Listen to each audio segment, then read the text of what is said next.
Saudara-saudara, mohon mic-nya dimatikan.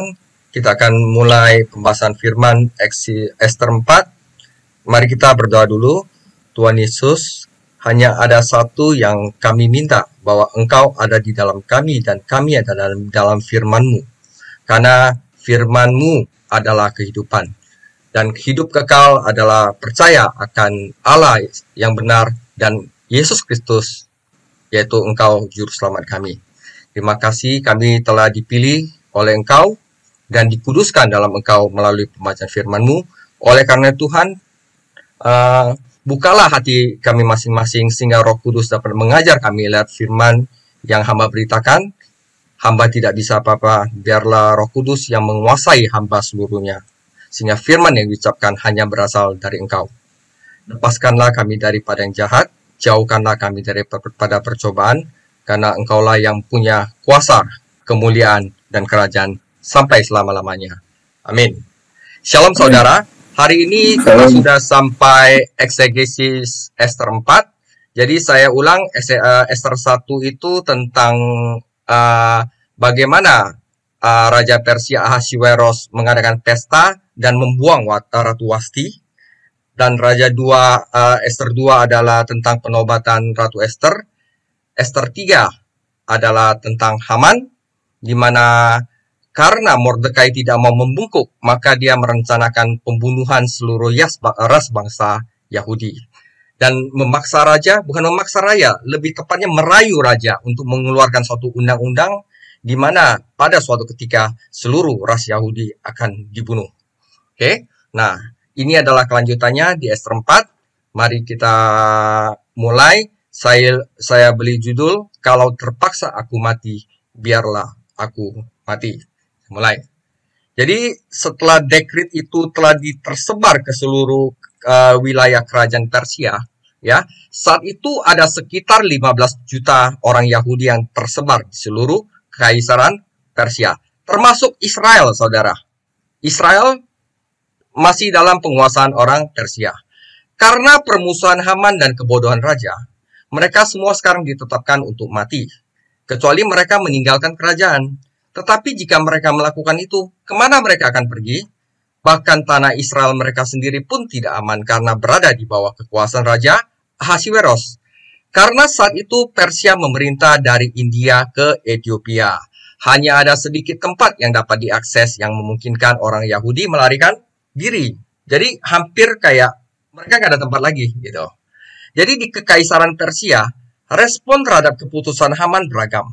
Haman dan raja sama sekali mengabaikan penderitaan orang Yahudi dan duduk di pesta kerajaan, sementara penduduk Susan bingung, tidak tahu harus berbuat apa.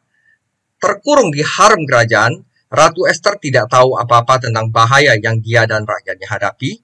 Sementara orang Yahudi di berbagai provinsi mulai berpuasa dan berkabung. Hanya satu orang, Mordekai, yang mampu melakukan apapun untuk mengatasi bahaya tersebut, dan dia segera bertindak. Jadi di sini adalah tindakan apa yang dilakukan Mordekai dan Ratu Ester menanggapi dekret tentang pembunuhan massal semua orang Yahudi di kekaisaran Persia. Kalau begitu tuh sama aja melenyapkan satu ras bangsa gitu. Karena dari dulu kan si setan itu memang tidak suka akan umat Allah, dan dia selalu memakai cara untuk melenyapkan semua umat Tuhan. Oke, kita baca firman Tuhan. Yang pertama adalah Ester 4 ayat 1 sampai 3. Setelah Mordekai mengetahui semua yang telah terjadi itu, ia mengoyakkan pakaiannya lalu memakai kain kabung dan abu, kemudian keluar berjalan di tengah-tengah kota sambil melolong-lolong dengan nyaring dan pedih. Dengan demikian, datanglah ia sampai ke pintu gerbang istana raja, karena seorang pun tidak boleh masuk ke pintu gerbang istana raja dengan berpakaian kabung. Di tiap-tiap daerah, kemana titah dan undang-undang raja telah sampai, ada perkabungan yang besar di antara orang Yahudi, disertai puasa dan ratap tangis. Oleh banyak orang dibentangkan kain kabung dengan abu sebagai lapik tidurnya. Jadi ini Mordekai, ya, orang Yahudi semuanya berkabung karena mereka dikeluarkan hukuman mati, ya. Nah, kita baca ada firman apa yang bisa diberikan kepada kita, Ya, pertama Mordekai berkabung. Penampilan Mordekai adalah orang yang menunjukkan kesedihan yang luar biasa dan ratapan yang dalam. Mordekai sudah tidak takut atau malu memberitahu dia bahwa dia itu orang Yahudi. Dia sudah memberitahu petugas di pintu gerbang bahwa dia adalah seorang Yahudi. Sekarang dia memberitahu kepada seluruh kota bahwa dia bukan hanya seorang Yahudi, tetapi juga bahwa dia menentang dekret pembantaian seluruh bangsa itu. Oke? Jadi Amsal 24 ayat 11 sampai 12, bebaskanlah mereka yang diangkut untuk dibunuh, selamatkanlah orang yang terhuyung-huyung menuju tempat pemancungan. Kalau engkau berkata, sungguh kami tidak tahu hal itu, apakah dia yang menguji hati tidak tahu yang sebenarnya? Apakah dia yang menjaga jiwamu tidak mengetahuinya dan membalas manusia menurut perbuatannya? Nah, ini artinya apa? Tindakan Mordekai itu benar. Karena ya, kita tidak bisa netral ketika nyawa manusia dipertaruhkan. Oh, saya nggak tahu, saya nggak mau urus. Kalau sampai urusan nyawa, kita wajib untuk berbuat sesuatu. Oke? Nah, dia melolong-lolong, bilang saya menentang, saya nangis, saya berkabung. Dia keliling kota sampai di pintu gerbang raja. Saudara ya, Mordekai mengakhiri penampilan sedihnya di gerbang raja, yang merupakan pusat perdagangan dan hukum kota. Perpaduan antara pasar dan ruang sidang, hanya sejauh itu dia bisa pergi. Karena, saudara, raja-raja timur yang tinggal di surga buatan, yang melindungi mereka dari kenyataan hidup. Jadi yang di istana itu kehidupannya beda banget sama yang di luar istana. Di sana nggak boleh ada ratapan, nggak boleh ada tangis. Raja membuat surga buatan. Jadi betapa bedanya ya dengan Tuhan kita, Tuhan Yesus Kristus, yang di surga beneran itu menyambut kita dan membawa beban kita dan kesedihan kita kepadanya. Ya, apa yang ingin Mordekai capai di gerbang dengan kain karung dan ratapannya? Ya, mungkin seseorang dari istana akan memperhatikannya dan mengirim pesan ke Ratu Ester. Ya, wanita atau dayang-dayang yang menunggu Ratu Ester itu sudah mengenal Mordekai. Meskipun mereka tidak mengetahui hubungan antara dia dan Ratu, Mordekai telah mengirimkan informasi kepada Ratu melalui beberapa pengikutnya. Jadi Mordekai sama Esther itu tidak bisa berhubungan ngomong langsung gitu. Esther sudah masuk ke dalam istana jadi harem raja. Dia tidak tahu apa-apa tentang sesuatu yang di luar. Mereka perlu penghubung. Ya, karena Mordekai tidak bisa memasuki ruang para wanita, jadi inilah salah satu-satunya harapannya. Dia berhenti di pintu gerbang raja. Oke, itu dua doang. Nah, kita baca lanjut firman Tuhan ayat 4-6. Ketika dayang-dayang dan sida-sida Ester memberitahukan hal ini kepadanya, maka sangatlah risau hati sang ratu. Lalu dikirimkanlah pakaian supaya dipakaikan kepada Mordekai dan supaya ditanggalkan kain kabungnya padanya, tetapi tidak diterimanya. Maka Ester memanggil Hatah, salah seorang sida-sida raja yang ditetapkan baginda melayani dia, lalu memberi perintah kepadanya menanyakan Mordekai untuk mengetahui apa artinya dan apa sebabnya hal itu. Lalu keluarlah Hatah mendapatkan Mordekai di lapangan kota di depan pintu gerbang istana raja. Dan Mordekai menceritakan kepadanya segala yang dialaminya, serta berapa banyaknya perak yang dijadikan Haman akan ditimbang untuk pembendaharaan raja sebagai harga pembinasaan orang Yahudi. Juga salinan surat-surat undang-undang yang dikeluarkan di Susan untuk memunahkan mereka itu, diserahkanlah kepada Hatah supaya diperlihatkan dan diberitahukan kepada Ester. Lagi pula Hatah disuruh menyampaikan pesan kepada Ester supaya pergi menghadap raja untuk memohon karunia-Nya dan untuk membela bangsanya di hadapan baginda. Lalu masuklah Hatah dan menyampaikan perkataan Mordekai kepada Ester. Saudara ini perhatikan ya. Mordekai mendapatkan perhatian Ratu Ester. Ester menerima laporan bahwa Mordekai mengenakan kain kabung dan abu, berkabung di depan gerbang raja. Karena dia tidak diberitahu alasan tingkah laku sepupunya yang aneh ini, dia melakukan hal yang logis dan mengiriminya pakaian bagus untuk dikenakan agar kain kabungnya tidak menimbulkan kekhawatiran para perwira dan penjaga raja. Bagaimana jika raja harus keluar ke pintu gerbang untuk bertemu dengan rakyat? Mordekai pasti akan mendapatkan masalah karena dia pakai baju kabung. Motivasi Ratu Ester baik-baik saja, tetapi metodenya salah. Sebelum mengirim baju baru ke Mordekai, Ester harusnya sudah mengetahui apa masalah sebenarnya. Jika Ahasiweros benar-benar muncul di pintu gerbang, Pakaian istana Mordekai mungkin bisa menyelamatkannya untuk sementara dari murka raja, tetapi tidak bisa menyelamatkan orang Yahudi dan hukuman mati yang telah ditetapkan Haman untuk mereka. Namun, duka Mordekai akhirnya menarik perhatian ratu, dan itulah yang diinginkannya. Jadi, Ratu Esther itu tahu ada hal yang nggak benar, ya. Nah, karena itu, saudara, penolakan Mordekai terhadap pakaian baru memberinya kesempatan untuk menyampaikan pesan penting kepada ratu. Karena dia mengirim salah satu kasimnya, Sida-Sida, ke gerbang untuk bertanya pada Mordekai apa yang terjadi. Jadi gini, saudara, saya ragu Hatta menyadari betapa pentingnya peran yang dia mainkan dalam rencana Tuhan untuk mengalahkan Haman dan menyelamatkan orang Yahudi.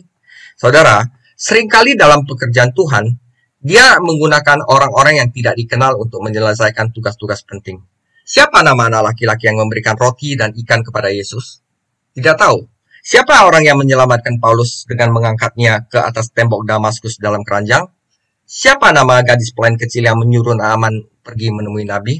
Kita tidak tahu, tetapi Tuhan menggunakan orang-orang ini untuk mencapai tujuannya. Karena pintu besar dapat berayun di atas engsel kecil, begitu juga saudara.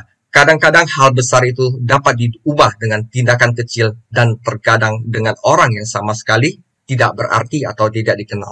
Saat ini, sebagai penyampai pesan komunikasi penting antara Mordekai dengan Ratu Esther, Tuhan memakai seorang kasim. Ya, Hatta, seorang Sida-Sida dipakai, saudara. Oke? Mordekai tidak hanya mengetahui semua fakta tentang dekret ini, tetapi dia juga punya salinannya untuk dibaca Esther sendiri. Ini membuktikan bahwa dia memegang posisi tinggi dalam pemerintahan, posisi yang diberikan Tuhan kepadanya dengan tujuan untuk menyelamatkan bangsa Yahudi. Jadi kalau Tuhan ada nolong kita, itu pasti ada tujuannya, saudara. Tetapi Mordekai melakukan lebih dari sekedar memberitahu ratu. Dia mendesaknya untuk mengungkapkan kewarganegaraan aslinya dan pergi ke tahta kerajaan dan menjadi perantara bagi bangsanya.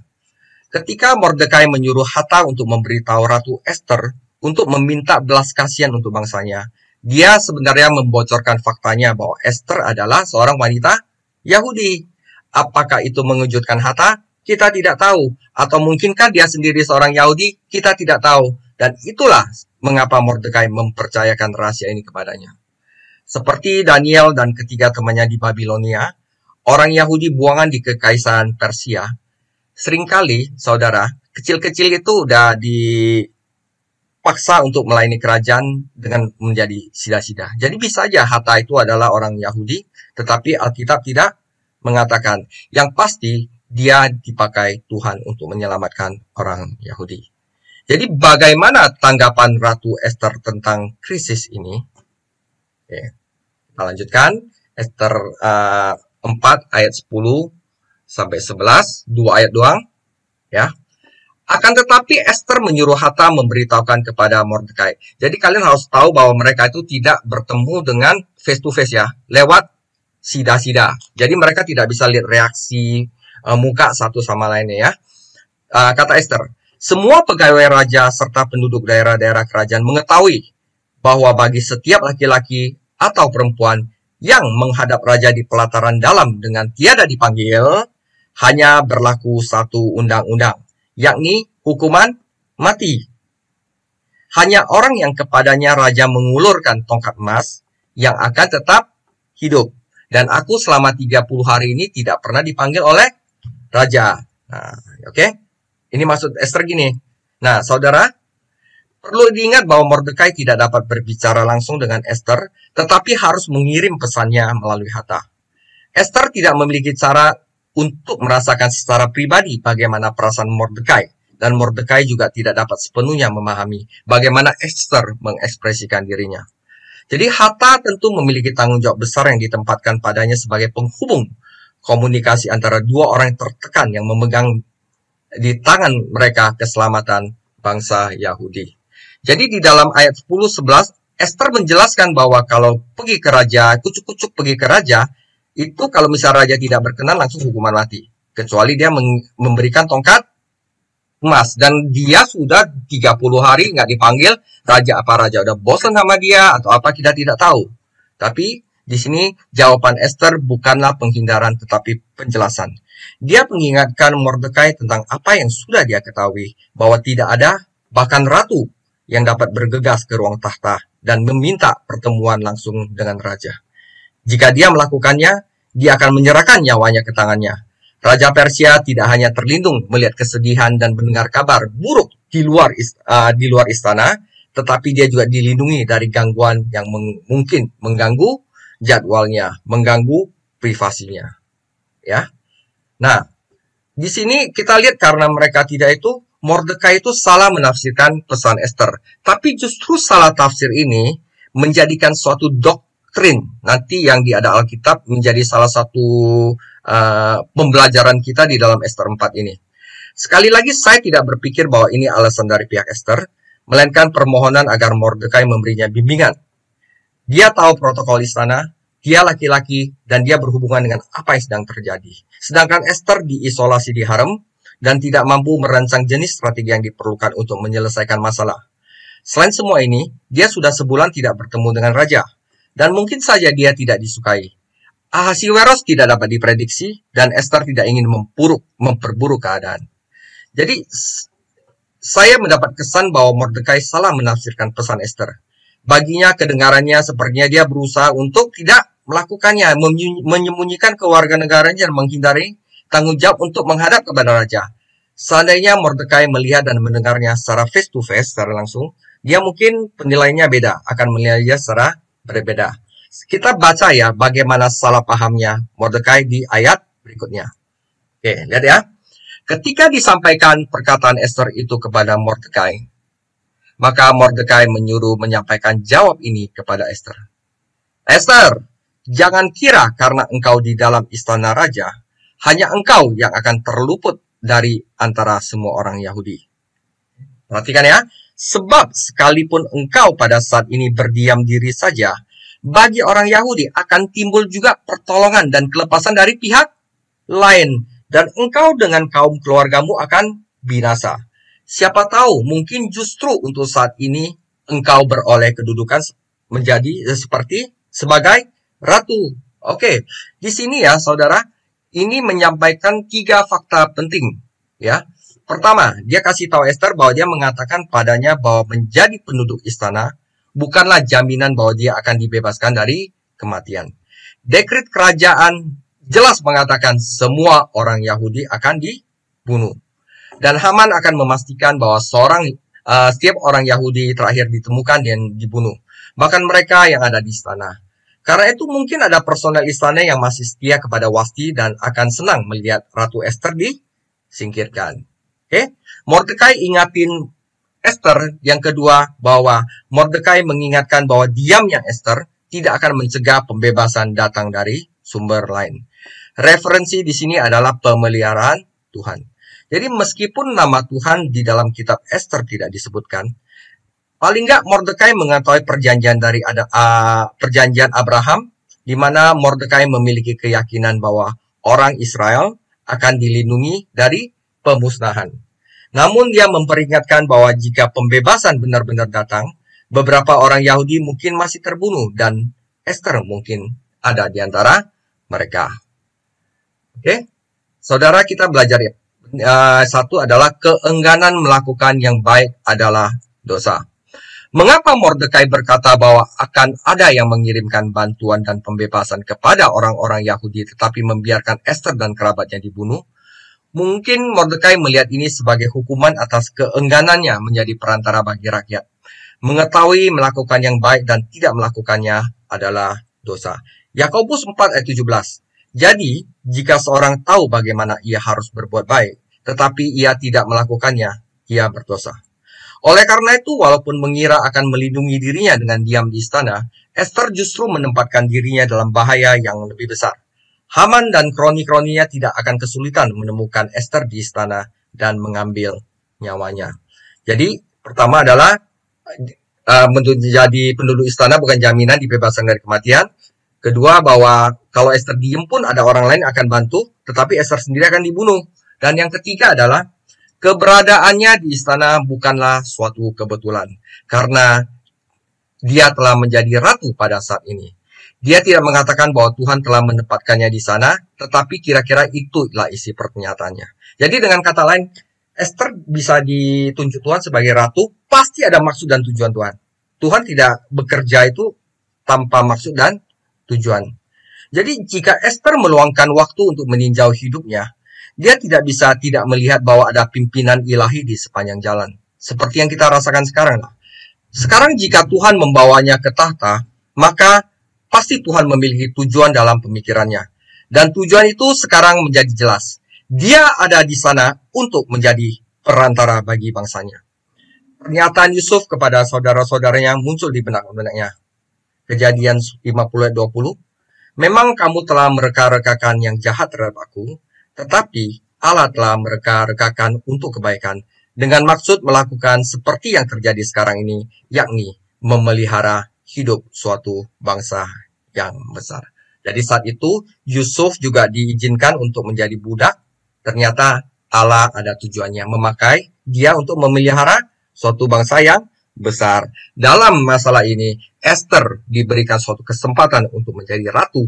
Pasti ada tujuannya, yaitu juga untuk membebaskan bangsanya dari pembunuhan, pemeliharaan Tuhan, saudara-saudara. Nah, dengan adanya ini, maka kesalahpahaman Mordekai terhadap Esther justru menjadi suatu pernyataan yang penting, saudara. Nah, di sini saya buat sedikit, cuman 5 slide tentang doktrin dasar kebenaran akan pemeliharaan Tuhan, yaitu providence of God. Jadi saya kasih warna biru, ini adalah doktrin. Oke. Dasar kebenaran pemeliharaan Tuhan. Jadi saat Anda merenungkan kata-kata Mordekai, Anda akan mempelajari beberapa kebenaran dasar tentang pemeliharaan Tuhan yang penting bagi orang Kristen saat ini. Yang pertama, bahwa Tuhan memiliki tujuan ilahi yang untuk dicapai di dunia ini. Tujuan Tuhan melibatkan bangsa Yahudi serta bangsa non-Yahudi di dunia. Mereka juga melibatkan gereja. Tuhan berurusan dengan individu maupun bangsa. Tujuannya menyentuh kehidupan raja dan ratu dan orang biasa, orang saleh, orang jahat. Tidak ada satupun di dunia ini yang berada di luar pengaruh tujuan Tuhan. Jadi apapun yang ada terjadi, itu ada pengaruh dari tujuan Tuhan. Jadi kalian nggak usah kok begini santai aja. Kalau kita percaya bahwa Tuhan kita ada Tuhan yang memelihara kita, kita nggak khawatir lagi. Jadi kedua, Mordekai menjelaskan bahwa Tuhan mencapai tujuannya itu melalui manusia. Untuk alasan yang tidak sepenuhnya kita pahami, Tuhan mengizinkan orang jahat melakukan hal yang jahat di dunia, tetapi dia dapat bekerja di dalam dan melalui orang-orang yang tidak percaya sekalipun dan umatnya sendiri untuk mencapai tujuannya. Jadi meskipun Tuhan bukan yang membuat raja mabuk dan menggulingkan Wasti, ya, tapi Tuhan mengizinkan raja mabuk dan kebodohannya dalam menggulingkan Wasti. Dia menggunakan kesepian raja untuk menempatkan Esther di atas tahta, Esther 2, dan di pasal 6 dia menggunakan raja yang tidak bisa tidur untuk memberi hadiah kepada Mordekai dan menggulingkan kekuatan Haman. Nanti kita baca di sini. Jadi dalam hal-hal besar dan kecil, saudara, Anda harus yakin bahwa Tuhan berdaulat. Dia tidak ada yang tidak dia tahu. Dan kebenaran ketiga yang ditekankan Mordekai bahwa Tuhan akan mencapai tujuannya, bahkan kalau hamba-hambanya menolak untuk menaati kehendaknya. Misalnya Anda diberi tugas kepada Tuhan. Walaupun Anda menolak, itu tidak menggagalkan raja Tuhan. Tuhan akan cari orang lain. Gitu. Jadi jika saat ini Esther menolak kehendak Tuhan untuk menjadi perantara bagi bangsanya, Tuhan akan cari orang lain. Tuhan masih bisa menyelamatkan umatnya, tetapi Esther yang kalah. Nah, saudara, jika saya dan Anda menolak untuk menaati Tuhan, Dia dapat meninggalkan kita dan meminta orang lain untuk melakukan pekerjaan itu. Kita akan kehilangan pahala dan berkat, dan atau Dia dapat mendisiplinkan kita sampai kita menyerah pada kehendak-Nya. Ada 2 contoh, saudara, di benak Anda. Pertama, sejak Yohanes Markus meninggalkan ladang misi dan kembali ke rumah, Kisah Para Rasul Anda baca sendiri, Tuhan membangkitkan Timotius untuk menggantikannya. Ketika Yunus lari dari Tuhan, Tuhan terus mengejarnya sampai dia taat, meskipun dia tidak menurut dari hatinya. Masalahnya apa? Tuhan selalu menyelesaikan tujuannya. Nah, Pelajaran keempat dari kata-kata Mordekai adalah bahwa Tuhan tidak sedang terburu-buru, tetapi akan memenuhi rencananya pada waktunya. Tuhan menunggu sampai tahun ketiga pemerintahan Raja Ahasiweros sebelum menggulingkan Wasti dari tata. Kemudian dia menunggu 4 tahun lagi sebelum menempatkan Ester di tata. Baru pada tahun 12 Raja Tuhan mengizinkan Haman untuk melaksanakan rencana jahatnya dan bahwa dia akan memutus bahwa hari krisis bagi orang Yahudi adalah setahun lagi. Jadi jika Anda membaca kitab Ester untuk pertama kalinya, Anda mungkin menjadi tidak sabar dengan Tuhan dan menyimpulkan bahwa dia tidak melakukan apa-apa. Jadi dalam pasal 1 dan 2, seorang raja yang mabuk dan para penasihatnya yang menyanjung tampaknya memegang kendali. Dari pasal 3 hingga pasal 6, nanti tampaknya Haman yang jahat memegang kendali. Bahkan setelah Haman menghilang, keputusan raja yang tidak dapat diubah akan membuat semua orang sibuk. Tapi di manalah Tuhan? Oke. Jadi ini saya ambil dari seorang Puritan, A.W. Tozer, dari bukunya The Knowledge of the Holy. Ya, Tuhan tidak pernah terburu-buru. Dia tahu akhir dari awal dan keputusannya selalu benar dan selalu tepat waktu. Ini mengutip kata-kata A.W. Tozer, Allah bergerak tanpa gangguan dan tanpa hambatan menuju pemenuhan tujuan-tujuan kekal yang dia maksudkan di dalam Kristus Yesus sebelum dunia dimulai. Jadi kedaulatan Tuhan tidak menyarankan fatalisme atau determinasi buta.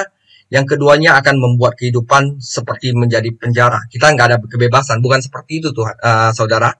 Tetapi hanya Tuhan yang berdaulat yang cukup besar untuk menetapkan kebebasan memilih bagi pria atau wanita. Dan hanya Tuhan yang berdaulat yang dapat memenuhi tujuannya yang bijaksana dan penuh kasih di dunia ini. Dan bahkan membuat kejahatan bekerja sama dalam menghasilkan kebaikan. Nah, pertanyaannya bukanlah apakah Tuhan yang mengendalikan dunia ini? Jadi kita harusnya ngomong, sekarang apakah Tuhan mengendalikan hidup saya? Apakah kita bekerja sama dengan Dia sehingga kita menjadi bagian dari jawaban dan bukan dari masalah? Jadi apakah Tuhan cukup mengendalikan dunia ini? Apakah Tuhan tahu apa yang saya lakukan? Seharusnya yang kita tanyakan adalah, apakah saya dikendalikan oleh Tuhan? Apakah sekarang saya bekerja sama dengannya? Sehingga kita juga menjadi partaker, menjadi bagian dalam Dia untuk memenuhi rencananya. Jadi mengutip A.W. Tozer lagi, dalam konflik moral yang sekarang berkecamuk di sekitar kita, siapapun yang berada di pihak Tuhan, ya, saudara, perhatikan, siapapun yang berada di pihak Tuhan, berada di pihak menang dan tidak bisa kalah. Dan siapapun yang berada di pihak lain, berada di pihak yang kalah dan tidak bisa menang. Itu adalah suatu deklarasi iman kita. Jadi Tuhan yang berdaulat. Gak usah pusing saudara, ya. Nah, ini yang terakhir, Ester 4 ayat 15 sampai 17. Setelah Mordekai salah paham dan memberikan kuliah gitu banyak kepada Ester, ya. Ester akhirnya membuat suatu keputusan. Dan keputusannya ada di sini. Oke. Maka Ester menyuruh menyampaikan jawab ini kepada Mordekai. Pergilah, kumpulkanlah semua orang Yahudi yang terdapat di Susan, dan berpuasalah untuk aku. Janganlah makan dan janganlah minum 3 hari lamanya, baik waktu malam, baik waktu siang. Aku serta dayang-dayangku pun akan berpuasa demikian, dan kemudian aku akan masuk menghadap raja, sungguh pun berlawanan dengan undang-undang. Kalau terpaksa aku mati, biarlah aku mati. Jadi maka pergilah Mordekai dan diperbuatlah tepat seperti yang dipesankan Ester kepadanya. So, ini bagian terakhir. Jadi kita belajar adalah puasa itu bukannya, wah gue udah puasa atau belum, bukan. Puasa itu adalah persiapan doa yang rendah hati saudara. Jadi saat pertama kali kita bertemu Ester dan Mordekai, mereka tuh seperti orang yang kurang agamais. Mereka menyembunyikan identitas mereka sebagai orang Yahudi, seperti sekarang ada orang yang menyembunyikan identitas mereka sebagai orang Kristen, ya. Sekarang Mordekai merekrut orang Yahudi lainnya dalam perjuangan menurut Haman.